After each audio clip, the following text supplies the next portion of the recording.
বাংলাদেশ সহ দক্ষিণ এশিয়ার দেশগুলোর উপর দিয়ে বয়ে যাচ্ছে স্মরণকালের তীব্র তাপপ্রবাহ। অসহ্য গরমের কারণে স্বাভাবিক জীবনযাত্রাতেও নেমে এসেছে দুর্ভোগ। গরমে মানুষের অসুস্থতার হার যেমন বেড়েছে, তেমনই বেড়েছে মৌসুমি রোগবালাই। বিভিন্ন গণমাধ্যমে গরমের কারণে হিট স্ট্রোকে আক্রান্ত কিংবা মৃত্যুর খবরও প্রকাশিত হচ্ছে। তাপপ্রবাহ কমার কোনো লক্ষণ এখন পর্যন্ত দেখা যায়নি। এরই মধ্যে জানা গেছে, এবার গরমের তীব্রতা যেমন বেশি ছিল, তেমনি বর্ষা মৌসুমে দক্ষিণ এশিয়া জুড়ে হতে পারে অতিবৃষ্টি।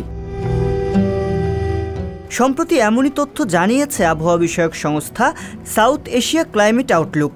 ভারতের পুনেতে সাউথ এশিয়ান ক্লাইমেট আউটলুক ফোরামের ২৮তম অধিবেশন চলছে। গেল মঙ্গলবার ৩০ এপ্রিল সম্মেলনের দ্বিতীয় দিনে কারিগরি অধিবেশন শেষে বর্ষা মৌসুমে আবহাওয়া পরিস্থিতি কি দাঁড়াতে পারে তা নিয়ে একটি বিবৃতি প্রচার করা হয়। সংস্থাটি বলছে, ২০২৪ সালে বর্ষা মৌসুমে জুন থেকে সেপ্টেম্বর মাসে দক্ষিণ এশিয়ার বেশিরভাগ অঞ্চলে স্বাভাবিকের চেয়ে বেশি বৃষ্টিপাত হবে। তবে ভিন্নতা দেখা যাবে উত্তর পূর্ব ও উত্তর পূর্বাঞ্চলে। সেসব জায়গায় স্বাভাবিকের চেয়ে কম বৃষ্টিপাত হবে। বৃষ্টির পাশাপাশি দক্ষিণ এশিয়ার বেশিরভাগ অঞ্চলে এবছর সর্বোচ্চ সর্বনিম্নের নির্দিষ্ট তাপমাত্রার চেয়ে বেশি তাপমাত্রা পরিলক্ষিত হবে। জানা গেছে, বাংলাদেশের যেসব অঞ্চলে তীব্র তাপপ্রবাহ হচ্ছে, সেসব অঞ্চলে এবার বৃষ্টিও হবে স্বাভাবিকের তুলনায় অনেক বেশি। সিলেট ও চট্টগ্রামে তাপপ্রবাহের তীব্রতা কম থাকায় এই দুই বিভাগে এবার বৃষ্টিপাতও তুলনামূলক কম হতে পারে। তবে বাংলাদেশের উজানে ভারতের পূর্বাঞ্চলের রাজ্যগুলো অর্থাৎ আসাম, মেঘালয়, পশ্চিমবঙ্গ সহ কয়েকটি রাজ্যে বৃষ্টি বেশি হতে পারে বলে সম্মেলনে উল্লেখ করেছেন আবহাওয়াবিদেরা।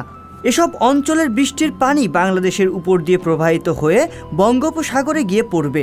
বিগত বছরগুলোতে স্বাভাবিক বৃষ্টিপাতের সময়ও প্লাবিত হয়েছে বাংলাদেশের একটি বিশাল অঞ্চল।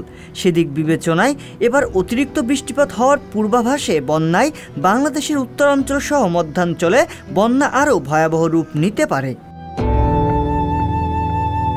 বৈশ্বিক জলবায়ুর পরিবর্তনের কারণে আবহাওয়ার এমন অদ্ভুত চিত্র দেখছি আমরা।